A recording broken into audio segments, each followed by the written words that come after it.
What's up guys, Imran here, Monster Gadgets. I hope you're all having a wonderful day wherever you might be. Thank you so much for joining me. And I just realized I am actually properly dressed with a button-up shirt and everything, and I normally am for the most part, but that's the part you guys don't get to see on camera because I'm normally in more comfortable gear when I'm recording videos and things like that. But anyways, today's video we're talking about PPF, or paint protection film, specifically for the Tesla Model 3s or Teslas in general. And in this video, I'm not going to tell you should get it or you shouldn't get it. So if you're looking for that input, this is not the video for you. But I'm going to share with you my opinion about why I am not getting PPF on my car and the reason behind it. So let's go ahead and dive into it.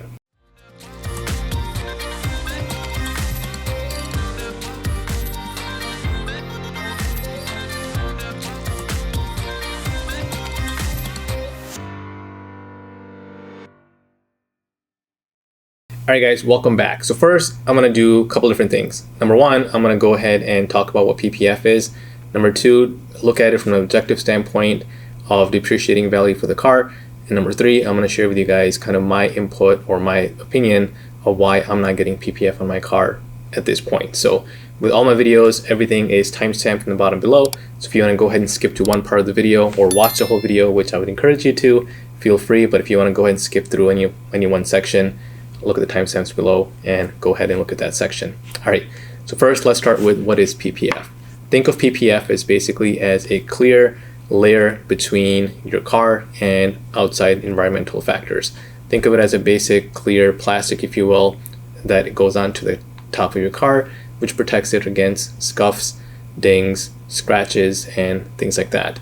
Most films that are put on your car are considered self-healing, so they do last quite a bit of while, and they do protect you against outside factors that you normally wouldn't get protection from. So for example, if you're going down a highway and there's small little pebbles or rocks that are flying around or end up hitting the car and you have PPF on it, chances of that protecting your actual paint are far greater if you have this clear protection film on your car. So that is PPF. One thing I will say is PPF is not 100% foolproof. And what I mean by that is, if you have a big enough rock or pebble or whatever hit your car, will it do a decent job protecting the film or protecting the paint? It will. But if it's big enough, it can actually still damage the paint underneath your film. Very rare, but it can happen. Secondly, over time, PPF by itself will start to show some wear and tear. What I mean by that is, and I mentioned earlier, most films are self-healing. But over time, because your car is exposed to outside environmental factors such as rain, sun, heat, all those type of things, it does start to lose its ability to fully protect. And if it does have a few chips here and there or a few scratches here and there, the film itself, you will be able to see those. Now, if you take the film off, and will your paint be protected underneath? Most likely it will to some extent, but you will have to get that film removed in order for it to be spotless. Or if it did its job, you have it removed, you won't see those scuffs or scratches or dings underneath the actual film. So keep that in mind. Film is on, it looks great, it protects it. Over time, you will probably see some of those scratches on the film. If it did its job, the paint won't get damaged, but it'll still be visible on the film itself. So that's kind of how it works. All right, let's talk about objectively looking at how your car is valued and how it will be valued over time. What I did was I looked at this website. This is not sponsored by any means, but just as a reference point, I looked at this website called caredge.com. And basically what you do is you go in there, you put in the specs for your car, and you put in a few different factors, and it tells you how much it's going to depreciate over time. Now, full disclosure, Teslas, in my opinion, are not going to depreciate as much as a normal car over time, especially given the fact that Elon has said a number of times with FSD and advancement in that area and robotaxis possibly coming out, it might actually increase in value if those things were to come in place. The key word is if and when. So just keep that in mind. For the sake of this video, I'm not going to consider those factors. I'm just going to look at it as a normal car that's going to depreciate over time because you are going to own it, because you're going to drive it, because it's going to become old over time. So it automatically depreciates in value. So before you go bash me in the comment section and tell me, hey, Teslas are going to depreciate in time, or Teslas are not going to depreciate as much. I'm already giving you all that, but I'm not considering that factor in this video. All right, so let's take a look. With this information that I've put in, right now, if I was to order my Tesla Model 3 Performance with FSD and the white interior, right now the purchase price for that car is $67,990 without, additional things like delivery costs and taxes, and depending on where you live, those things. So purchase price $67,990. If I own the car for 3 years and I drive it 21,000 miles over the course of 3 years, based on this website, it's telling me it's going to depreciate 23% after 3-year ownership, and the 3-year resale value is going to be $48,134. Now, one can argue and say, no, you know what, 23% is too much. Maybe it's 15%, maybe it's 10%, or maybe it's 30%. So just take this with a grain of salt and just take it for what it is and do your own calculations. The main point being is you're going to be somewhere in the $45,000 to $55,000 resale value compared to the $68,000 almost that you're going to pay for this car right now. So you're automatically losing anywhere between $15,000 to $20,000 in value of the car over 3 years. So that's important to know. Why? Well, if you go out and get PPF on your car right now, depending on how many areas you want to get covered, you might just want to get the front covered, the front bumper, or maybe just part of the hood covered. It might run you $700 to $800 just to get that covered.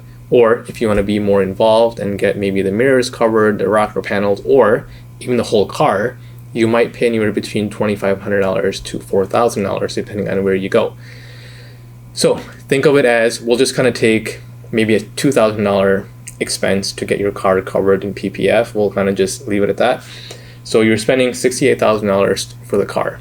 Put in another $2,000.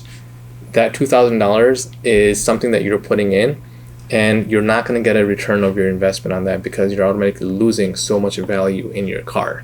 Something to consider, right? That $2,000, you're doing it for the sake of yourself, maybe for the sense of security, or possibly, yes, you are that individual that maybe wants to have the car in perfect condition or close to perfect condition for the sake of yourself. Now, think of this as you buying a used car 3 years from now. What are some things that you're going to consider when you look at a used car? Most people will automatically assume that it's going to have some wear and tear because over the course of 3 years and somebody driving it, you automatically expect that. So think of it as in the sense of how much more would you pay for a car that has PPF 3 years from now versus a car that doesn't. Most people, in my opinion, will not pay additional $2,000 or $3,000 for a car that has PPF. Would it add some value to your car, resale value to your car? Maybe a few $100, maybe $500, but you're not going to get the full return of your investment that you're putting in now to get PPF. Again, $2,000, you're not going to get that money back. That money is basically gone. So look at it from that lens to say, okay, is it truly worth it for me to get PPF? Does it lose value over time? And how much is it going to be worth when I go to sell my car? All right. So again, based on this, it's telling me my resale value is going to be $48,000. And if I already spent $2,000 on getting PPF, maybe add another $500 to it.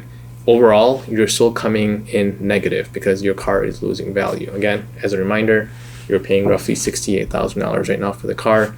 3 years, it's going to be worth $48,000. One can argue, okay, somebody worth $50,000, you're still losing $18,000 on your car without that PPF. Add that PPF, well, you're losing another $2,000 or whatever you're going to pay for the PPF right now. That is looking at it from a actual objective depreciating value standpoint. Now, let me go ahead and give you my input on why I'm not getting it. So what I just shared with you guys as far as actual numbers go, that is the reason why I personally at this point am not getting PPF. I just don't think there's value behind it to get PPF.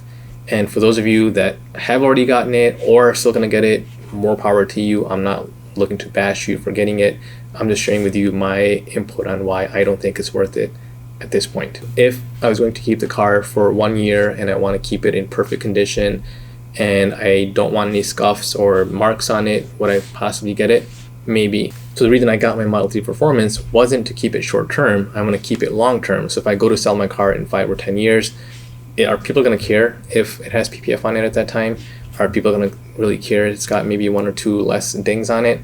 Probably not. I mean, I just personally don't see a value in keeping it long term and investing that $2,000 in and not getting my return of money on it at that time. So that's my personal opinion. That's why at this point I am not getting it.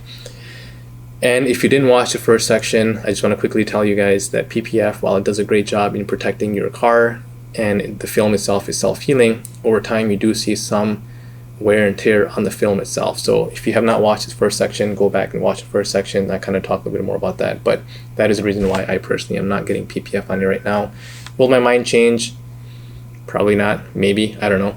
Alright guys, now go ahead and go in the comment section and let me know what your thoughts are on PPF. If you already got it, what is your experience been so far? If you're on the fence about it, what are some things you're considering to get it or not get it? And if you have decided not to get it, let me know in the comment section below as well. So I'd love to hear that from you. So comment section below, right below the thumbs up button, subscribe button, make sure you hit those as well. But hopefully you guys found this video to be helpful. I wanted again to kind of look at it from a objective number standpoint, but also give you guys my input on it. So hopefully you enjoyed this video. If you did, make sure you give me a big thumbs up. Subscribe to my channel if you love Tesla and tech, which I gotta start doing more tech videos. I realize I've done so many more Tesla videos, but I'm gonna go back and start doing maybe some tech videos as well. So if you enjoy tech and Tesla, stay tuned, subscribe, and I will see you guys next time. Goodbye.